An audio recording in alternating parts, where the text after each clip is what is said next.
Welcome back to the channel where we mix things up, and today we're going to be reacting to JxmyHighrollers. LeBron was robbed again, or was he? So of course I'm subscribed to him. He's probably top 5 YouTuber. I'd probably Kenny, 16s of Steel, Crispy Flakes, but he has really quality content. So personally, I don't think LeBron was robbed because Giannis deserved it. It's a regular season award. Giannis had the biggest impact. He had the better stats. He had more wins. So yeah, if including the playoffs, then LeBron would have maybe win it because Giannis is watching the games on his couch while LeBron's actually playing. So we'll see how Jimmy has to say. So let's begin. This past week, Giannis Antetokounmpo won his Make it a bit louder. second NBA MVP. Only the 12th player in league history to win the award in back-to-back seasons. And third player to win Defensive Player of the Year and MVP. Third player to win MVP and Defensive Player of the Year in the same season, joining Hakeem Olajuwon and Michael Jordan as the only players to accomplish this feat. At only 25 years old, Giannis has ascended to all-time. I still miss JxmyHighrollers sacks. It's like the trap sacks, and it was really good, but that was like a copyright claim. Levels. But after an ugly second-round exit in this year's playoffs, there has been furious backlash by many NBA fans saying Giannis did not deserve the MVP, and that LeBron James was robbed of the Well, that's Stephanie Smith. award. Yeah, I don't know. It's just because normally MVPs are given before the playoffs. This time it's like in the conference finals, so that changes the perspective. This sounds like a decent argument. I mean, one of them is at home watching the playoffs, and the other is pushing violently towards his 4th championship.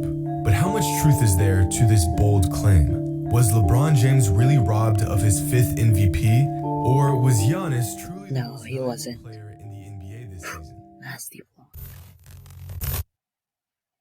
Today's video is brought to you. So we got an ad. Let me skip this. They ain't paying me, so. Thank you, Swagbucks, for sponsoring today's video. Now let's get into it. Now, first I want to show you guys something very interesting. A chart. I know. Big surprise. So yeah, he loves big charts. I've seen people in the comments say, like, of his videos, like, most people say, like, numbers. He says big charts. That's unique about him. Players in the entire NBA with player efficiency rating on the x-axis. Oh, on the bottom you can't see it, but it's PER, like right here. My screen cut it off. And real box plus minus on the y-axis. 2 advanced stats that give some perspective to how. No, let me. You should. You can kind of see it now. Players are. The further up and the further right, the better. As you can see, most players fall down here. This isn't bad or anything. Keep in mind, only 1 in 4 players even make this chart. As you go up, you'll begin to see outliers. And as you go further, you get into superstar territory. Kawhi, Jokic, Harden, and way at the top, in his own stratosphere, is LeBron James. The man who was apparently robbed of this year's MVP. So, where's Giannis? Right about here. Oh, okay, so Giannis. Far above his competition, I see you. You would think he had a perfect regular season. And that's because he nearly did. Almost. This season, Giannis led the league. Regular season, not playoffs. Field goals, defensive rebounds, PER, defensive rating, defensive win shares per 48, box plus minus, and defensive box plus minus.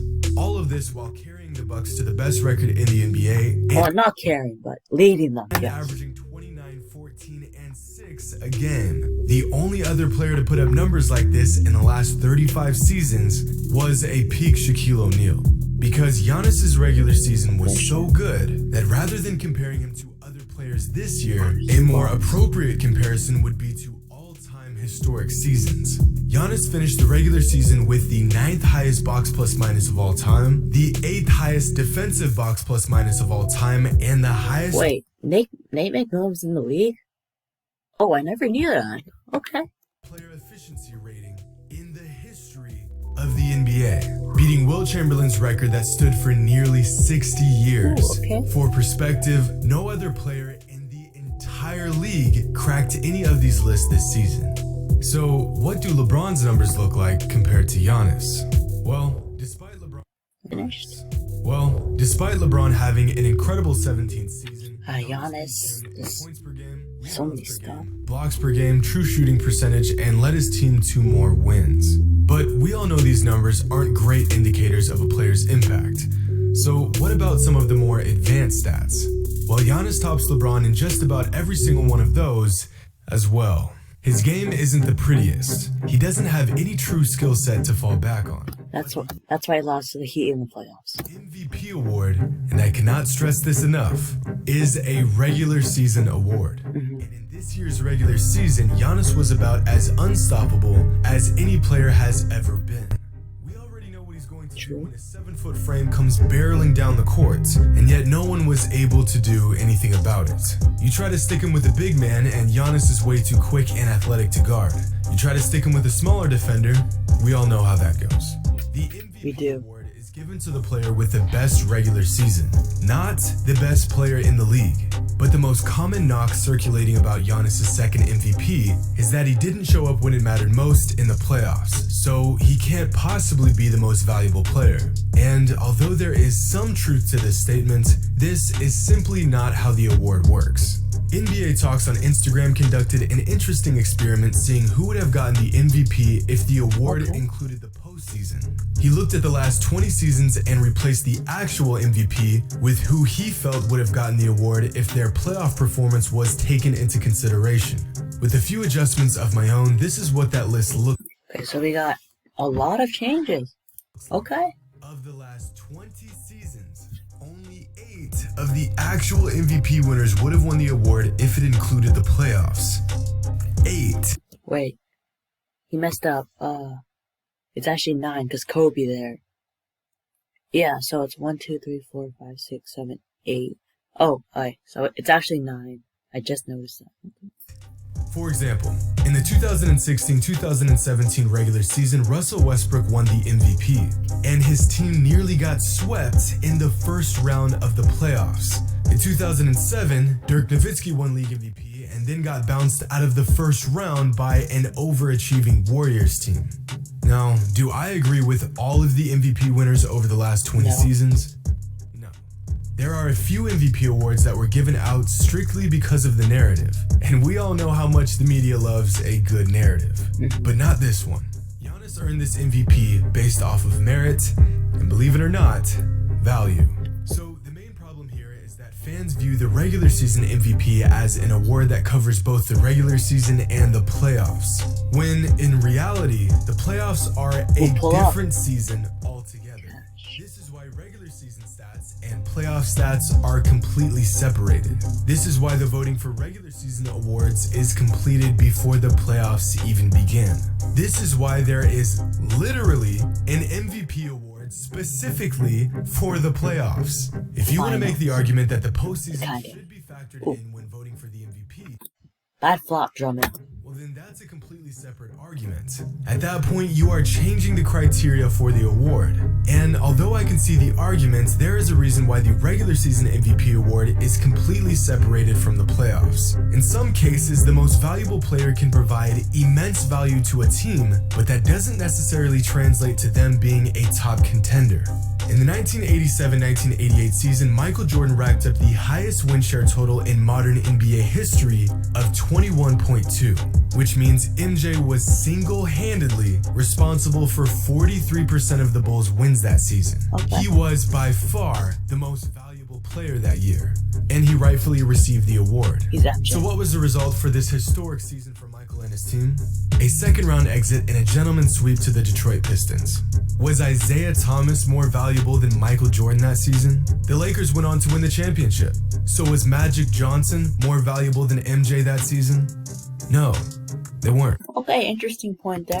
But since Mike hadn't found the right situation yet, and since other teams were dominating the league that season, by the logic of some fans, Mike wasn't the most valuable player that season, just like how some fans are arguing Giannis was not the most valuable player this season. But he was. And it wasn't even close. And we haven't even discussed the quality of help Giannis and LeBron are getting respectively.